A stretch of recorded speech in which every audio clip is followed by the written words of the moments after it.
Good morning, everyone. Welcome to the Synchrony Financial Third Quarter 2025 Earnings Conference Call. Please refer to the company's investor relations website for access to their earnings materials. Please be advised that today's conference call is being recorded. Currently, all callers have been placed in a listen-only mode. The call will be opened up for your questions following the conclusion of management's prepared remarks. If at any time you should need operator assistance, please press *0. If you wish to ask a question following the prepared remarks, please press *1.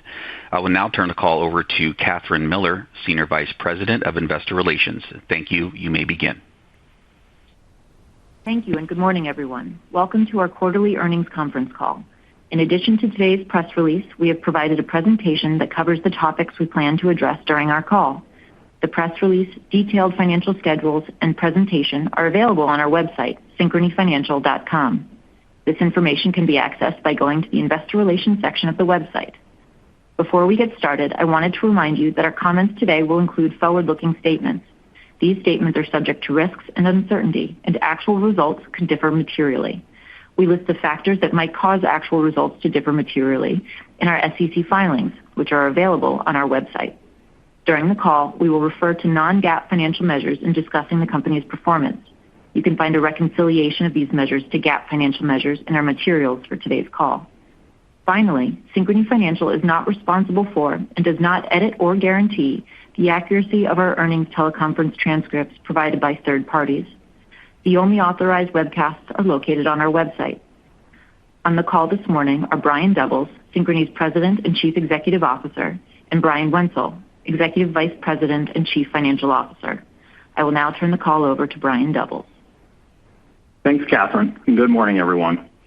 Synchrony delivered another strong financial performance in the third quarter of 2025 that included net earnings of $1.1 billion, or $2.86 per diluted share, a return on average assets of 3.6%, and a return on tangible common equity of 30.6%. We generated $46 billion of purchase volume in the third quarter, a year-over-year increase of plus 2%, as trends across our 5 platforms improved, even as the effects of our previous credit actions continue to impact average active accounts. Spend across our digital platform increased 5%, driven by higher spend per account and reflecting strong customer response to our enhanced product offerings and refreshed value propositions. Diversified and value purchase volume grew 3%, reflecting strong retailer performance and growth in out-of-partner spend. Purchase volume in health and wellness also grew 3%, reflecting growth in pet and audiology, partially offset by lower spend in cosmetic. Meanwhile, purchase volume in home and auto was down 1%, generally due to selective spending in home specialty. And purchase volume in our lifestyle platform was down 3%, reflecting lower spend in outdoor and specialty as consumers continue to manage discretionary spend. Dual and co-branded cards accounted for 46% of total purchase volume in the third quarter and increased plus 8% versus last year, driven by higher broad-based spend across these card programs and Synchrony's branded general purpose card. Out-of-partner spend on our dual and co-branded cards generally reflected year-over-year improvement in the mix of discretionary spend as the quarter progressed, with continued points of strength coming from restaurants and electronics. And as highlighted on slide 3 of our earnings presentation, average transaction values for the portfolio were approximately 40 basis points higher than last year, building on the improving trend over the last 4 quarters. This trend occurred across all credit grades and generations within our portfolio, with particular strength coming from non-prime, pointing to the efficacy of our credit actions as we strengthen the mix of that cohort. Customers across credit grades and generations also increased their spend frequency during the third quarter, up about 3.4% in the quarter versus last year. Collectively, Synchrony's portfolio spend trends suggest that the utility and value we offer through our variety of product offerings are resonating with our customers and driving stronger engagement as they navigate the continued uncertainty in the broader environment. We are a trusted partner to almost 70 million customers, many of the nation's most respected brands, and hundreds of thousands of small and mid-sized businesses across the country. It is both a privilege and an opportunity to connect them through our financial ecosystem and empower them with financial flexibility and choice. And given how our credit actions have outperformed our expectations, we've begun gradually reversing some of our tightening in areas where we see strong risk-adjusted growth opportunities. We're monitoring our portfolio closely and expect to make similar incremental adjustments gradually over the coming months as supported by broader macroeconomic conditions. In the meantime, Synchrony has continued investing in our business and executing across our strategic priorities. We added, renewed, or expanded more than 15 partners during the third quarter, including the Toro Company, Regency Showrooms, Lowe's Commercial Program, including the pending acquisition of its co-branded credit card portfolio, and Dental Intelligence. Synchrony's launch of the Toro Company credit card will deliver a variety of our promotional financing options to their extensive network of independent dealers across the outdoor environment solution space. Our multi-year renewal with Regency Furniture provides access to Synchrony financing across more than 95 furniture stores across the Northeast under the brand names of Regency, Marlowe, Value City of New Jersey, and Ashley. And Synchrony is also proud to build on our more than 45-year relationship with Lowe's by enhancing our existing commercial program and acquiring their commercial co-branded credit card portfolio. We look forward to relaunching the Lowe's Business Rewards credit card with enhanced value and a seamless customer experience as we help Lowe's pros pay for the tools and supplies they need. In addition, we announced our strategic partnership with Dental Intelligence, a leading patient relationship management and analytics platform used by over 9,000 dental practices. That joins Synchrony's more than 40 healthcare software solution partnerships designed to strengthen patient-provider relationships and enhance practice operations through innovative technology. Our new seamless integration with Dental Intelligence now includes Synchrony's Care Credit financing options, including Care Credit Status Tool. Providers can offer Care Credit to patients more intuitively through simple automated payment communications and make it easier for patients to understand their payment options. Our integration process is faster and more efficient than ever, strengthening care processes, driving administrative efficiency, and empowering patients to get the care they need when insurance is not sufficient. Synchrony's recent acquisition of Versatile Credit is yet another example of how we are driving expanded access to flexible financing while also enhancing the value we deliver to small and mid-sized businesses across the country. Versatile is a leading multi-source financing platform with more than 30 integrated lenders across the full credit spectrum that helps merchants and providers empower their customers with smarter financing options across online, in-store, and mobile points of sale. They're able to deliver seamless integrations, higher approval rates, and detailed reporting to drive sales across home, auto, and elective medical merchants and providers. Moving forward, Versatile will continue to operate its existing business strategy and maintain its data integrity to continue to provide financing through their existing lender integrations for their merchants. Synchrony will receive referral revenue and leverage our scale and underwriting expertise in combination with Versatile's innovative technology to accelerate our embedded finance strategy. And while we do not expect Versatile to be material to Synchrony's near-term financial performance, we do expect our collaboration to contribute to Synchrony's profitable growth for years to come. Lastly, albeit early, the momentum and execution in the first month of our Walmart program launch is off to a great start, and the initial results have been very encouraging. We believe that the combination of such a compelling value proposition, innovative customer experience, and highly prominent product placement should position this product as a top-of-wallet card and drive deeper engagement for Walmart customers across the country. With that, I'll turn the call over to Brian to discuss our financial performance in greater detail. Thanks, Brian, and good morning, everyone. Synchrony's third quarter financial results were highlighted by continued strength in our credit performance and acceleration of our purchase volume trends, which was broad-based across our 5 sales platforms and all generations. We generated $46 billion of purchase volume during the third quarter, which was up 2% year over year and continued to be affected by the credit actions we took between mid-2023 and early 2024 and continued selectivity in customer spend behavior. Ending loan receivables decreased 2% to $100 billion in the third quarter due to the combination of lower prior period purchase volume and average active accounts, as well as higher payment rate, The payment rate increased by approximately 60 basis points versus last year to 16.3% and was approximately 120 basis points above the pre-pandemic third quarter average.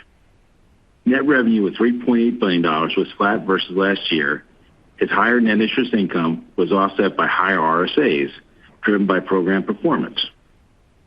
Our net interest income increased 2% to $4.7 billion, reflecting a 14% decrease in interest expense, partially offset by a 16% lower interest income on investment securities. Our third quarter net interest margin increased 58 basis points versus last year to 15.62%. There are two key drivers of this net interest margin improvement. One, a 58 basis point decline in our total interest-bearing liabilities cost versus last year, which contributed approximately 49 basis points to our net interest margin. And two, a 35 basis point increase in our loan receivables yield, which contributed approximately 29 basis points to our net interest margin. This increase was primarily driven by the impact of our product, pricing, and policy changes, or PPPCs, partially offset by lower benchmark rates and lower assessed late fees. These improvements were partially offset by another two key drivers of net interest margin. One, an 88 basis point reduction in our liquidity portfolio yield, which reduced our net interest margin by 14 basis points. The decline generally reflected the impact of lower benchmark rates. And two, a 35 basis point decrease in the mix of loan receivables as a percent of interest earning assets, which reduced our net interest margin by approximately 6 basis points. Moving on. RSAs of $1 billion were 4.07% of average loan receivables in the third quarter and increased $110 million versus the prior year, primarily reflecting program performance, which included lower net charge-offs and the impact of our PPPCs. Other income increased 7% year over year to $127 million, which included the impact of PPPC-related fees. Provision for credit losses decreased $451 million to $1.1 billion, driven by a $255 million decrease in net charge-offs and a reserve release of $152 million versus a build of $44 million in the prior year. The current year reserve release included the impact of a $45 million reserve build for the pending acquisition of the Lowe's commercial co-brand credit card portfolio, which is expected to close during the first half of 2026. Other expense increased 5% to $1.2 billion, generally reflecting higher employee costs and costs related to technology investments, partially offset by preparatory expenses related to the proposed late fee rule change in the prior year. The third quarter efficiency ratio was 32.6%, approximately 140 basis points higher than last year due to higher overall expenses and the impact of higher RSAs on net revenue as credit performance improved.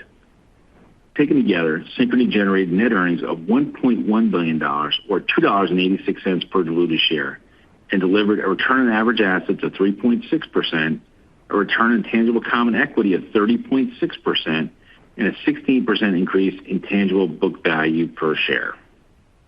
Next, I'll cover our key credit trends on slide 8.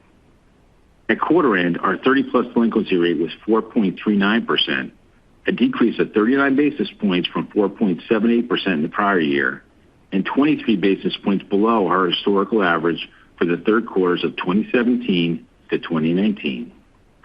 Our 90-plus delinquency rate was 2.12%, a decrease of 21 basis points from 2.33% in the prior year, in line with our historical average from the third quarters of 2017 to 2019. And our net charge-off rate was 5.16% in the third quarter, a decrease of 90 basis points from the 6.06% in the prior year, and 7 basis points above our historical average for the third quarters of 2017 to 2019. Net charge-off dollars were down 8% sequentially. This compares favorably to the 2017 to 2019 average sequential dollar decline of 7%. When evaluating our credit performance, our portfolio delinquency and net charge-off trends reflect both the efficacy of our credit actions and the power of our disciplined underwriting and credit management strategies. These trends reinforce our confidence in our portfolio's credit positioning as we move forward and provides a strong foundation for us to execute our business strategy. Finally, Our allowance for credit losses as a percent of loan receivables was 10.35%, which decreased approximately 24 basis points from 10.59% in the second quarter. Turning to slide 9, Synchrony's funding, capital, and liquidity continue to provide a strong foundation for our business. During the third quarter, Synchrony's direct deposits remained sequentially flat as broker deposits declined by $2.4 billion. At quarter end, deposits represented 85% of our total funding, with unsecured debt representing 7% and secured debt representing 8%. Total liquid assets decreased 7% to $18.2 billion and represented 15.6% of total assets, 94 basis points lower than last year. Moving to our capital ratios.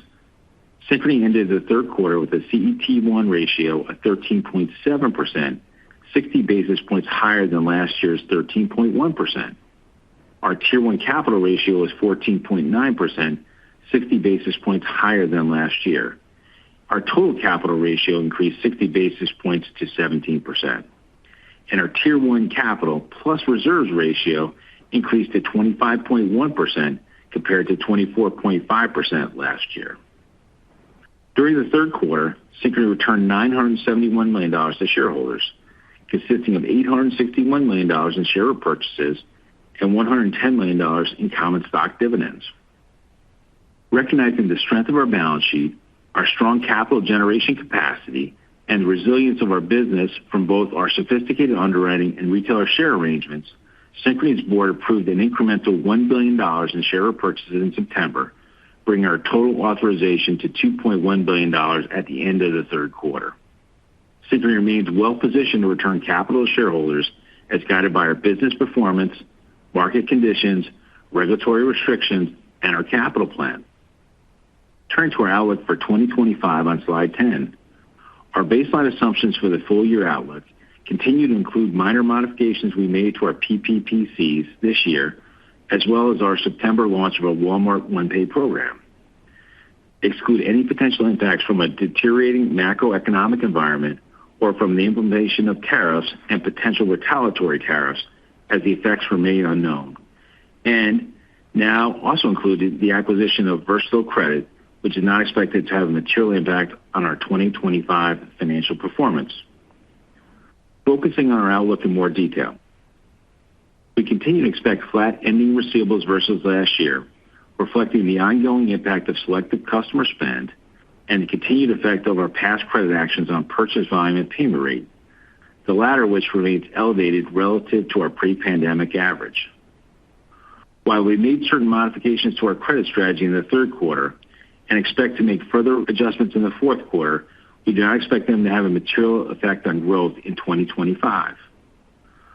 While our past credit actions have contributed to higher payment rate and slower loan receivables growth over the short term, they have meaningfully strengthened our portfolio's credit performance. We now expect our loss rate to be between 5.6% and 5.7%, which is towards the lower end of our long-term underwriting target of 5.5% to 6%.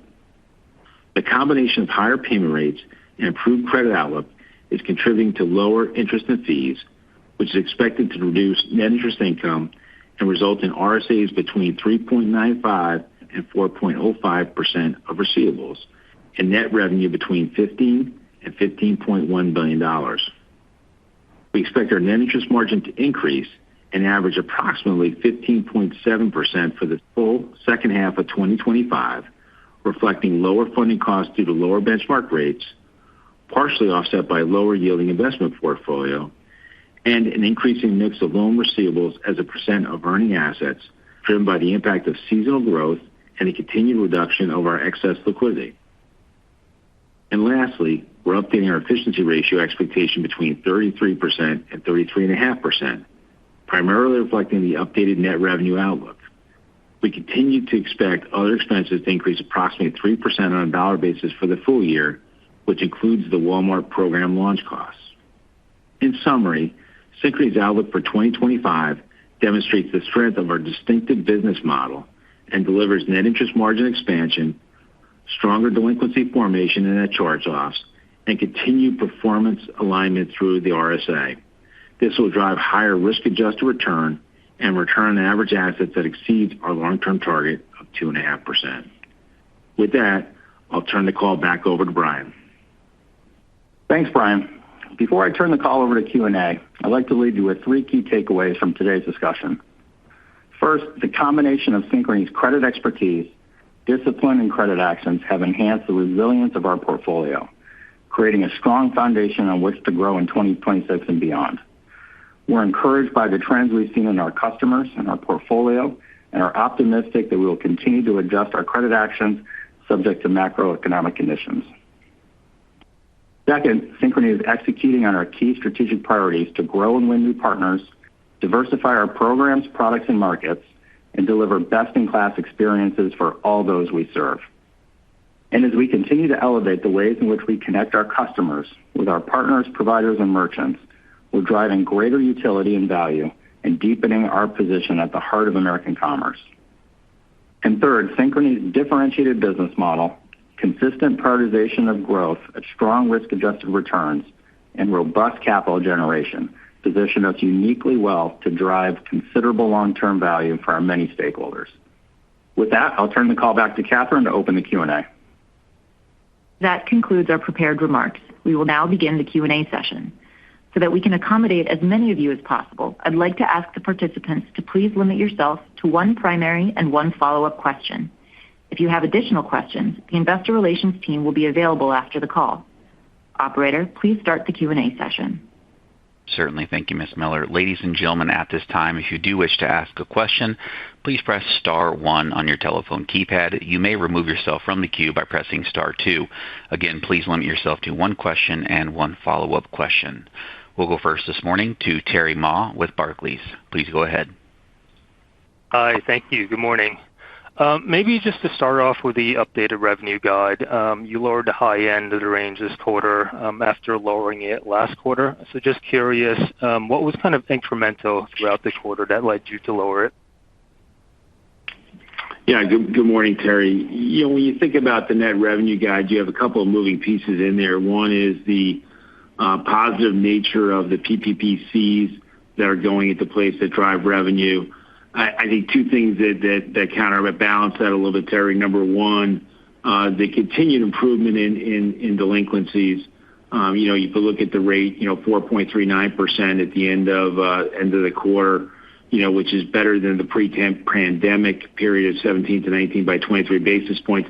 That's driven a lower incident rate, really, of late fees, which we view as positive because you're getting the positivity from a credit perspective.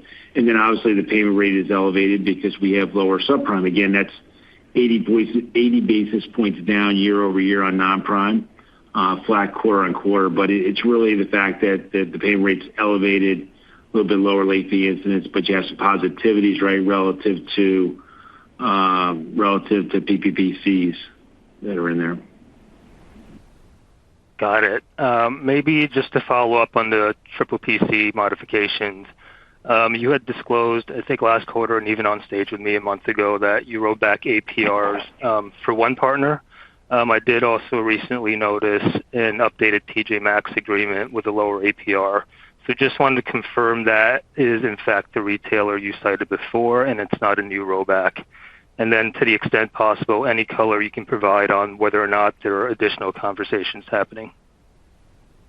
Yeah, so let me take that. First, we're not going to comment on any specific partner programs, but as I mentioned previously, any potential rollbacks are going to happen partner by partner. There is no big rollback plan that's in the works. And frankly, there's not a lot of discussions happening with our partners right now. As I mentioned last quarter, we did have 1 partner that wanted to make a change to 1 element on their program, which we've already done. We had 1 other change that we made in the fragmented space related to a promotional fee. That added up to less than $50 million in revenue, pretty small overall, and that's already been incorporated into the outlook. So, any other potential discussions in the future are going to happen partner by partner. I would think of them kind of normal course. We're always looking at pricing in conjunction with credit, the value proposition on the card, where the competition's priced, where other partner programs are priced, and again, with the goal of leveraging price to drive sales for our partners and growth for the program at good returns. Okay, got it. Thank you. Great. Thanks, Terry. Thanks, Have a good Terry. day. Thank you. We go next now to Ryan Nash with Goldman Sachs. Please go ahead. Hey, good morning, guys. Hey, Ryan. Morning, Ryan. So, you seem to be bucking the trend that, the broader market had been concerned about this quarter, given, concerns on credit and the low-end consumer.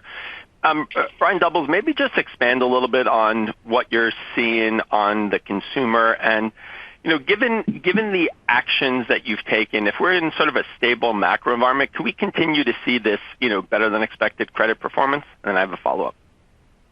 Yeah, sure, Ryan. Look, we still think the consumer's in pretty good shape. They've been very resilient. We're not really seeing any signs of weakness. We're actually seeing, improvement as we think about both spending trends, but also what we're seeing on credit has outpaced our expectations. So, we're pretty optimistic in terms of the trends we're seeing across the portfolio. Purchase volume turned positive this quarter, up 2%.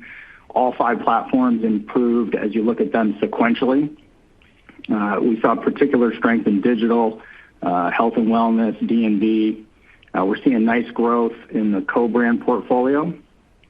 Purchase volume was up 8, and receivables were up 13. So I think there's definitely reason to be optimistic. And inside of those numbers, there really isn't much lift from opening up the credit box.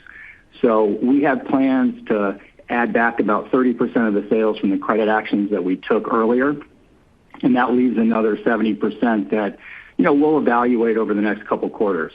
So all else being equal, we should get a little more lift towards year end and as we head into next year. So we're pretty optimistic in terms of everything we're seeing from the consumer at this point. Gotcha. And maybe just as a follow-up to the point that you just made, obviously you've been in a bit of a restrictive credit environment. You talked about, rolling back 30% of the credit actions. You have Walmart coming on board, which should help. And, you made some positive comments there. Maybe just talk about the path back to, call it mid-single digit growth that I know you guys have talked about. Maybe talk about in terms of Walmart versus everything else. And what do you see as the key drivers there? Obviously the 70% unwind would be a big part of that, but maybe just help contextualize that for us. Thank you. Yeah, we've got a few things that we're really excited about. Walmart obviously is a big one. We're officially launched now as of September. We're very excited by the early results. We're seeing good growth in new accounts. We like the mix that we're seeing. We like the out-of-store spend that we're seeing. The placement in store and on all of Walmart's digital properties has been really great. So, out of the gate, this is one of the fastest de novo programs that I can remember. We've also got the Pay Later launch at Amazon. We're seeing really good results there out of the gate. That should benefit us as we head into 26. Last quarter, we announced the PayPal physical card launch. It's very early, but we like what we're seeing there. And then there is still opportunity to drive some growth through opening up the credit box. We're going to be balanced there. We're going to look at areas where, we know we're going to get really good risk-adjusted returns. We started in our health and wellness platform, but we're going to continue to evaluate that as we get through the end of this year and into 26. So there's a lot of, really positive momentum and different dynamics when you look at product launches, value props, and things that we think will really benefit us as we get into 26. Got it. Thanks for the call, Brian. Yep. Thanks, Brian. Thank you. We go next now to John Pancari with Evercore. Please go ahead, John. Morning. Just back to the broader consumer, it's encouraging to hear that you're not yet, seeing broader signs of weakness and the consumer is still in pretty good shape. We're clearly seeing a degree of bifurcation out there in terms of the lower income brackets. Can you talk a little bit more specifically about what you're seeing amid your lower income cohorts? Are you seeing differing payment rate behavior, greater stress in terms of spend behavior or credit dynamics, just to see, how you may be seeing it within your base? Great. Good morning, John. Thanks for the question. When we look at what I'd say, two specific areas. When you first think about spending for a second, we showed a chart in the presentation this morning about average transaction value and average transaction frequency. When you look at it on a credit tier basis, the non-prime for us actually performed better than the other cohorts, right? When I think about it on a sequential basis, and even on a year-over-year basis, that's mainly the fact that what we've done with the credit actions is removed probably the lower end of that subprime population. So I think we're seeing stronger behavioral patterns, whether it's on a transaction value basis or a frequency basis. So their willingness to engage, their willingness to use the card, their willingness to engage with the products has been better than the other cohorts, simply by the fact of what we've done, right, relative to the credit actions. Again, I want to reinforce the fact that our non-prime is down about 80 basis points year over year. When you go into the payment trends, actually the payment trends are very strong for us when you think about that cohort that is non-prime. And when I look at it, John, the implications of the benefit, you're seeing more people that are paying min pay in the non-prime population, but where the shift is coming from is really from below min pay players. So the way to interpret that is we have lower delinquency in some of those, but they are paying min pay. So I think when we look at the payment strength of non-prime borrowers, when we look at the payment engagement, whether it's values or frequency, they are performing better than some of the other cohorts. So performing extremely well. Again, we're probably better positioned because we took those broader based actions that, over 23 and 24. Brian talked about some of the opening of the credit aperture.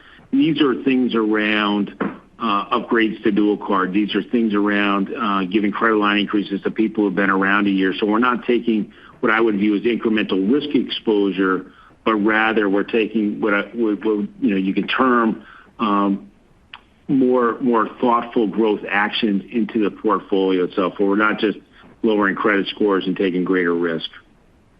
Got it. Okay, great. Thanks for that. And then on the capital front, saw a nice increase in your CET1. Buybacks came in higher than expected, around 861 million. You still have and now with the increase, you have the 2.1 billion authorization. Can you maybe help us frame, how you think about the potential pace of buybacks as you look at the fourth quarter and into 2026, given your capital levels where they stand now? Thanks. Yeah, John, capital is real strength for our company, right? We clearly know we operate from a position of excess capital.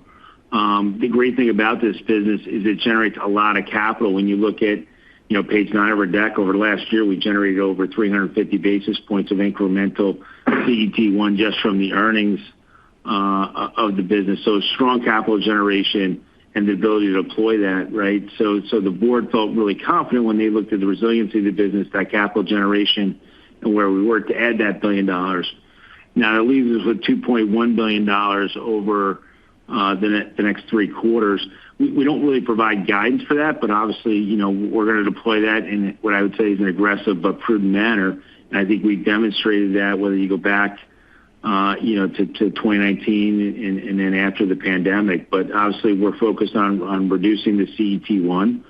And I think if you look over the history, we retired over 55% of the common shares here since we began share repurchases back in 2016. So again, we'll be aggressive but prudent through the rest of this capital plan. And, we're going to focus now in the fourth quarter about getting set to prepare our capital plan for the early part of next year.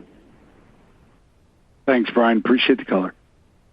Thanks. Have a great day. Thank you. We'll go next now to Mihir Bhatia of Bank of America. Hi, good morning. Thank you for taking my questions. Maybe I wanted to start with just the allowance ratio and the reserve rate outlook. Maybe just talk a little bit about the puts and takes in the quarter in terms of what drove the step down. Was it just your own credit performance? How much did macro scenarios contribute? And then as we think about 4Q, should we expect the typical seasonal step down, or was some of that already incorporated this quarter? Yeah, good morning, Mihir, and thanks for the question.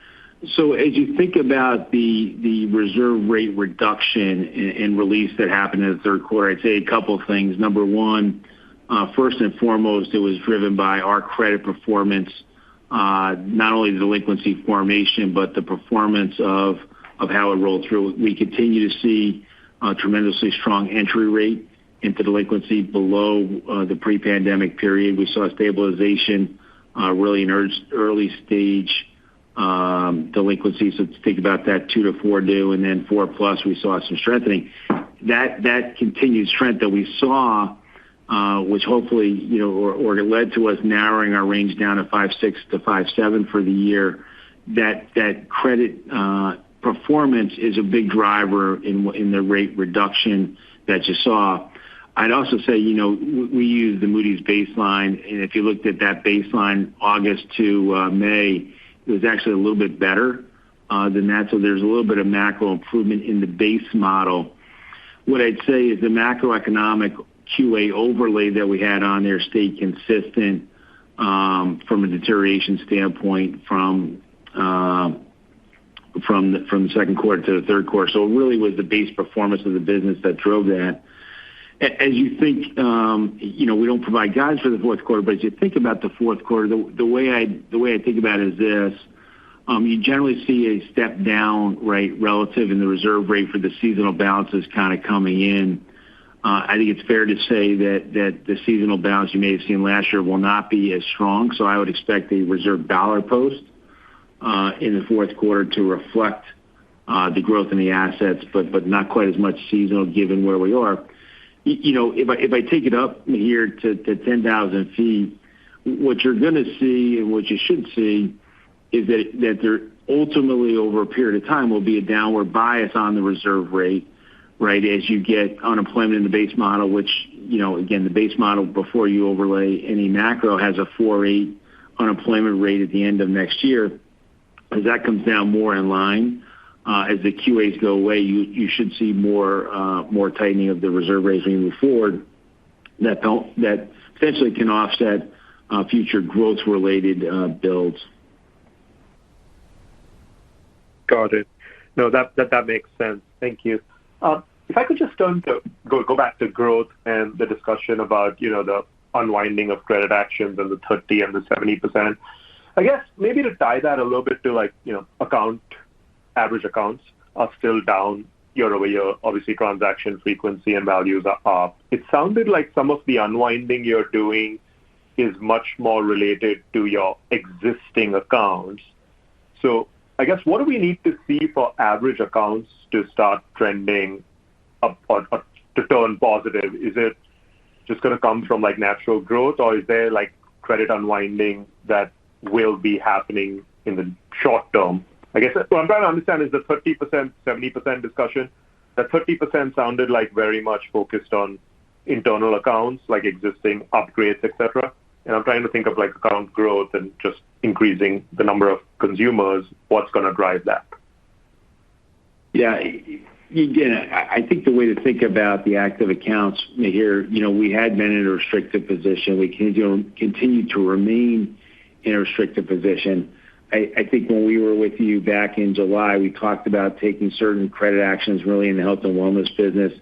Some of that clearly would be at the acquisition point. There is some of the unwind that we're doing in the fourth quarter is also acquisition related. So I think even though we don't disclose the topic or the metric in our earnings material now, if you look at new account, our new account will sequentially in year over year is up 10%.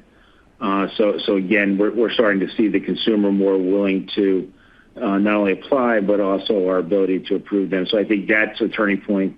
And I think when you look at average active sequentially, they did inflect in the third quarter, so we would expect it to go back up. Again, you hope in the fourth quarter, given the product where you have people, especially who are inactive today, re-engage with the product for holiday, we'd expect to see a lift. And most certainly, Brian highlighted, a couple of places where, we're adding, whether it's Walmart, Pay Later at Amazon, and really the PayPal modifications we made should also add to average active account increases as we move forward. Got it. Thank you for taking my questions.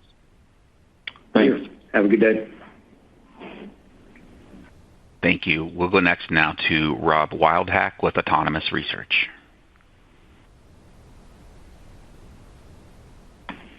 Morning, guys. Maybe one more on potentially reversing the tightening. Could you give us some color on maybe what the waypoints you might be looking for to unwind that as we go forward? I guess is it going to be more macro related, or is it going to be more driven by your own credit results? Yeah. Good morning, Rob, and again, thanks for the question. It's a combination, right? Clearly, what we want to see is the macro environment potentially clear. I think there is some, I'd say a mixed labor market. Why people focus on the unemployment rate. When you look down underneath JOLTS, when you think about both the demand side and supply side of the employment market and wage gains, there are some mixed messages in there. Clearly softening, but mixed messages. So clearly, we would like to see the macro environment clear. We've seen consistency in the performance in our book to the extent that it continues to perform well. That's a good indicator on how we could potentially, remove some of those restrictions or open that aperture a little bit more. And if our credit continues to improve, and we've seen a trajectory when you look at the sequential benefit year over year, it's widening out. It's been widening out for the last several quarters on 30+ delinquencies. So you said those things happen. So it is a combination clearly of the macro environment and clearly in the on-us behavioral patterns that we have in here. I think it's probably fair to say also that we were just myopically looking at the performance of our own book. We would probably open up a little bit more than we are, that there's some, as Brian said, mixed signals in the macro that give us a little bit of pause, not concern. But when we look at the performance inside of our portfolio, we're very encouraged by what we've seen, and just look at any of the delinquency metrics, and even underneath those metrics, when you look at entry and roll rates, we're very encouraged by the trends that we're seeing. Helpful, thanks. And maybe on NII and the NIM, we can back into the fourth quarter numbers implied by the guidance. What are sort of the puts and takes you would advise us on as we're thinking about that exit rate on NII and the NIM and extrapolating that out beyond this quarter? Yeah, again, thanks for the question, Rob. I think as you think about a framework for the fourth quarter, clearly the biggest piece is going to be the mix on ALR versus AEA, right? You're going to increase the percentage of receivables, which is traditional. That's going to be the bulk of the driver that kind of comes in. When you think about the subcomponents that go into there, when I think about loan yield for a second, you got factors that go a little bit both ways. Number one, you're going to get a PPPC lift sequentially on a dollar basis that will flow through. You'll get a little bit of compression from prime that kind of comes through there, and then you'll have a little bit of denominator impact that kind of comes through. So again, that's the benefit of the PPCs roll through, but again, there's some offsets, and then the seasonal nature of the denominator that kind of comes through. I think when you think about the interest expense or interest-bearing liability side, again, while a lot of our maturities in the fourth quarter are at kind of current rates, maybe a little bit lower, I think you get the benefit of some of the things that we did earlier. So that should be a benefit and a step up of the net interest margin as we close out the fourth quarter. I appreciate the question on 26, but obviously as the PPPCs kind of come in, payment rate ultimately should begin to navigate down. You would hope that there would be a bias for some upward momentum, but we'll be back in January to give you a more specific color on how NIM develops. All right. Thank you very much. Thanks. Have a good day, Rob. We'll go next now to Mark DeVries at Deutsche Bank. Mark, please go ahead. Yeah, Brian Doubles, thanks for the comments on kind of the encouraging signs on the Walmart program. I was hoping you could just elaborate on how the value prop of that card kind of compares to the last time you partnered with Walmart, kind of what that does for your optimism about how big that program can be relative to the last time you partnered, and also just kind of what it's doing in terms of driving uptake on the card, engagement, and the types of customers you're attracting. Yeah, sure, Mark. So, there's a couple things I'd highlight. I think first, this is a leading edge program from a tech perspective. We're leveraging the OnePay app, our API stack. We're connected in there, completely embedded digital experience. So that entire experience from application through servicing will be done through the OnePay app. This is definitely one of our most technologically advanced programs. So that's the first thing I would highlight. Second, to your point, we have a very strong val prop on the card. The Walmart Plus members, they get unlimited 5% cash back at Walmart. They get 1.5% cash back everywhere else. And even if you're not a Walmart Plus member, you still save 3% at Walmart, 1.5% everywhere else. So very attractive val prop on the card. And I think you really do get an exponential benefit when you align a terrific loyalty program like Walmart Plus with the credit program, and that's what we're trying to do here. We have, I mentioned earlier, I think really strong digital and in-store placement. So a nice commitment from all parties to grow the program. Walmart's investments in e-com, they give us a great platform really to drive new accounts. And if you go online and you see Walmart.com, you can see the placement across the digital properties is really strong. The signage in the store is very prevalent, allows customers, they can easily just scan a QR code and apply for the card anywhere in the store. So I think it's a combination of all those things that gets us, frankly, really excited about this program and the opportunities ahead. I mean, it can clearly be a top 5 program at some point in the future, and we're excited about the growth that this could drive for both us and for Walmart. Okay, that's helpful. And then just a follow-up question on your delinquency trends. It looks like they continue, to trend more favorable than normal seasonality. Is that your perception? And also, if so, kind of what are the implications for trends for DQs and charge-offs as we look out kind of 6 to 12 months? Yeah, thanks, Mark. They have not necessarily our perception, that's our analysis. They have been performing better. So, as Brian highlighted, that's why we adjusted the credit aperture, both in the third quarter. Now, what we're going to do in the fourth quarter, again, unwinding that roughly 30%. Again, different items, but adding back, some of the restrictions we put in place. I think, as you do that, as we kind of settle in here, you're going to begin to, merge back or migrate back to, generally seasonal trends as we move forward here. But again, we've seen that improvement, and, I think it goes as a testament really to the underwriting models we deployed, the alternative data we use in the model, as well as the power of having the data that comes from our partners that really drove that. So again, I would think about it more seasonally from this point, would be the safest bet. But again, we're very proud of the performance and credit, and really positions as well as we exit 2025 into 2026 from a business perspective. Got it. Thank you. That's fine. Thanks, Mark. Have a good day. Thank you. We go next now to Don Fandetti at Wells Fargo.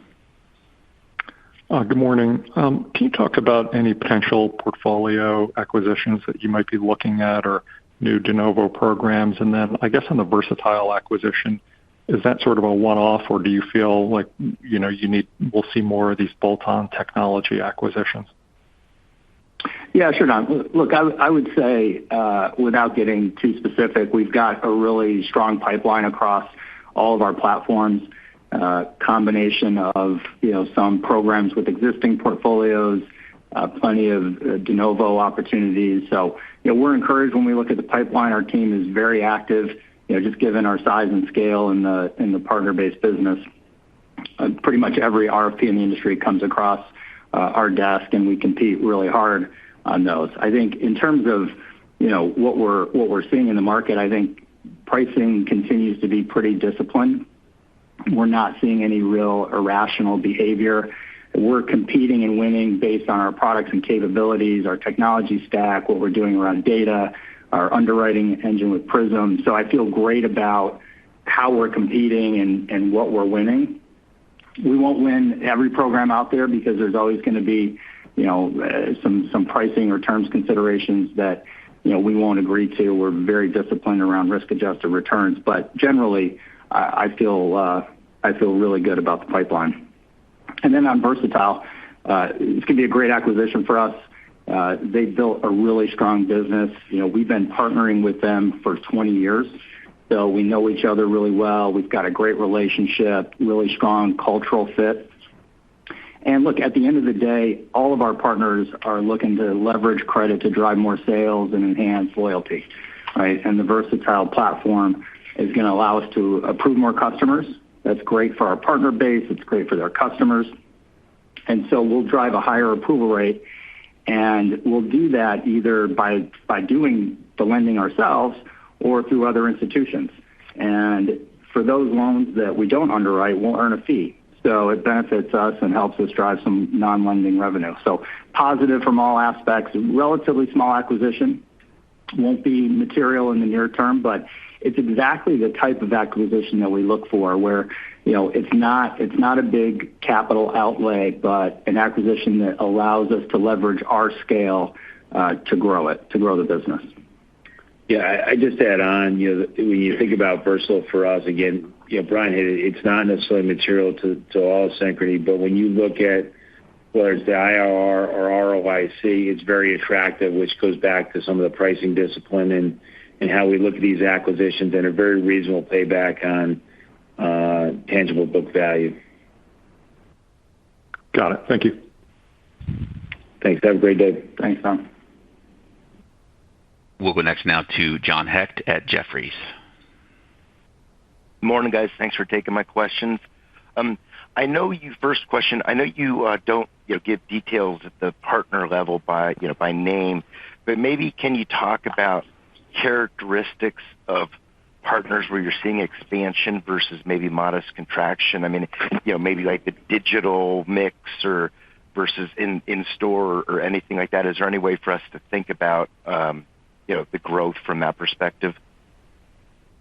Yeah, I think, John, the thing that really makes a program successful is a little bit of the intangible, which is how engaged is the partner in the program?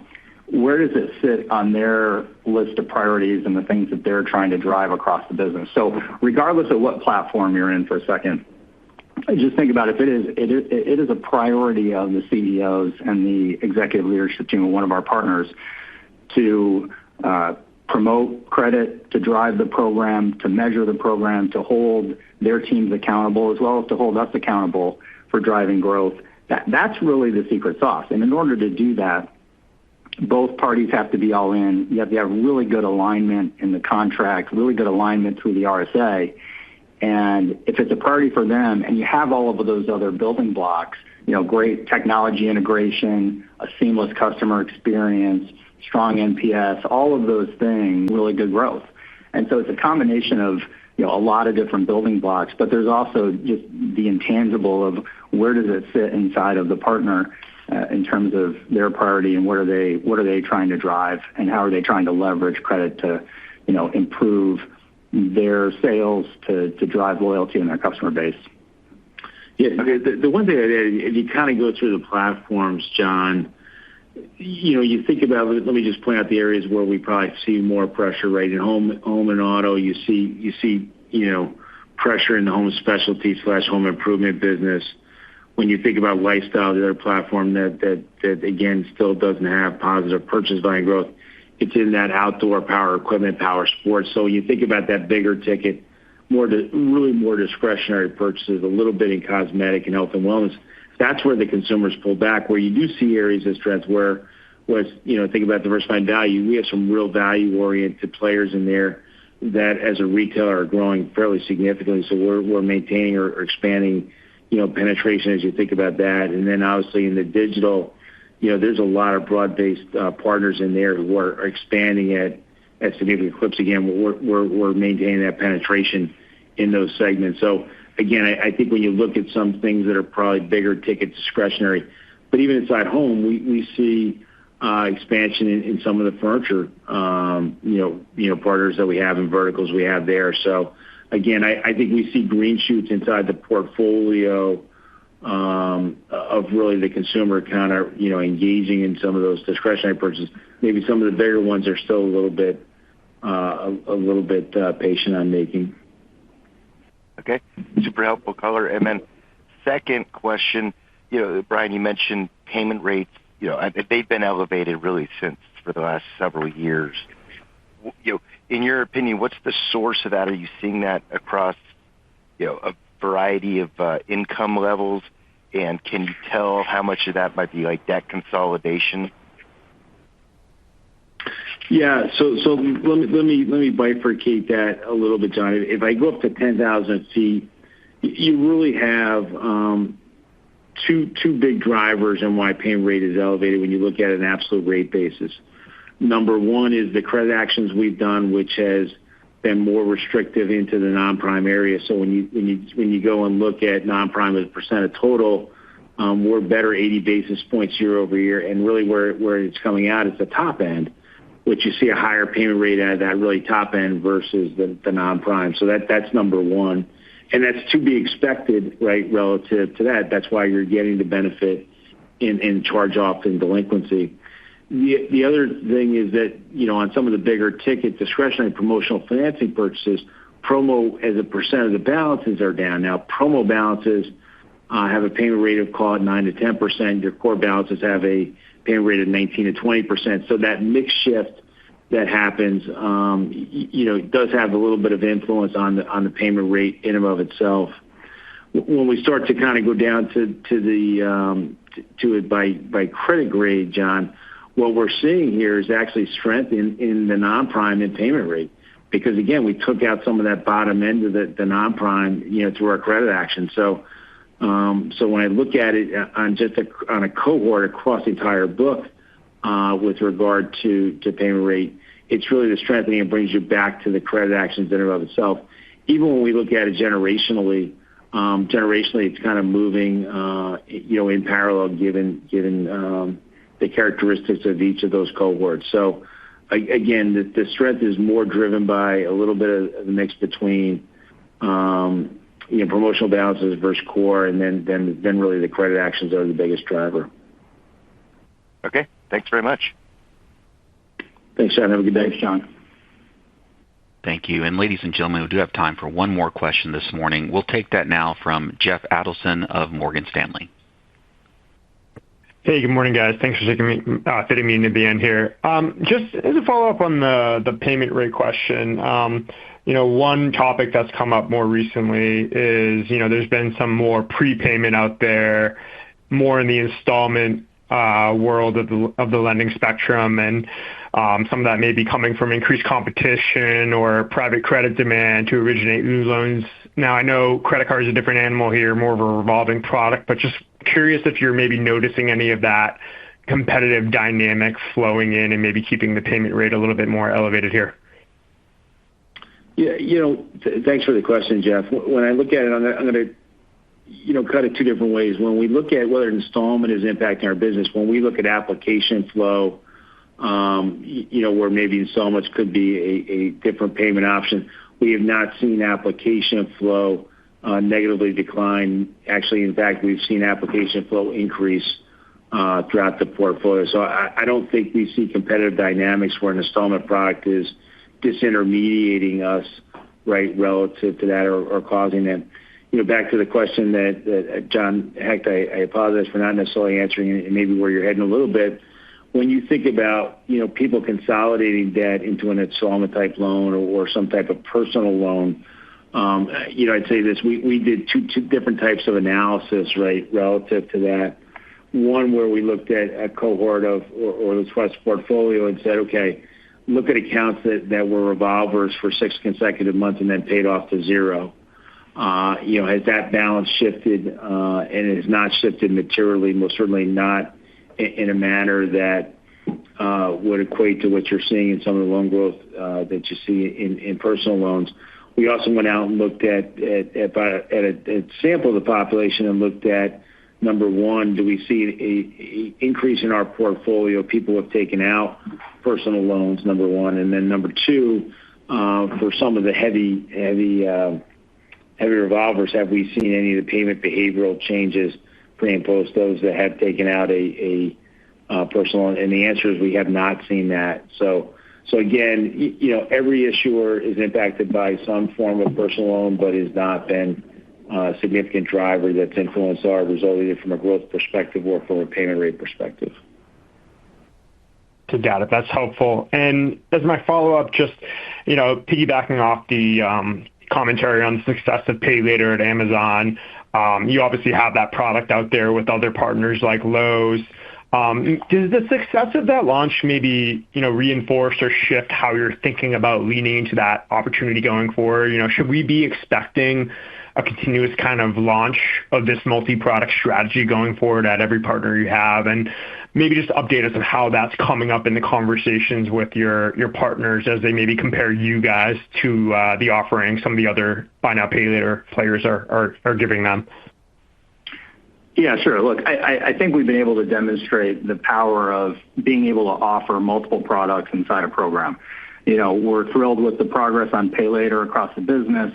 We now have it at some of our largest partners. You mentioned Amazon. We have it at Lowe's, JCPenney, Belk, Sleep Number. And our partners aren't really seeing the products as an either or. They really do see the value of the multi-product strategy. They think that's a real opportunity. They fully appreciate that customers have different financing needs. In some cases, a revolving product is right for some purchases. Others prefer fixed payments of a buy now, pay later product. But we're anchored in that multi-product strategy. And based on our conversations with our partners, that's really resonating with them. So that's the strategy going forward. We're excited to continue to roll it out to the partner base. Okay, great. Thank you. Great. Thanks, Jeff. Have a good day. Jeff. Thank you. And ladies and gentlemen, this will bring us to the conclusion of today's Synchrony Financial third quarter earnings conference call. We'd like to thank you all so much for joining us this morning and wish you all a great rest of your day.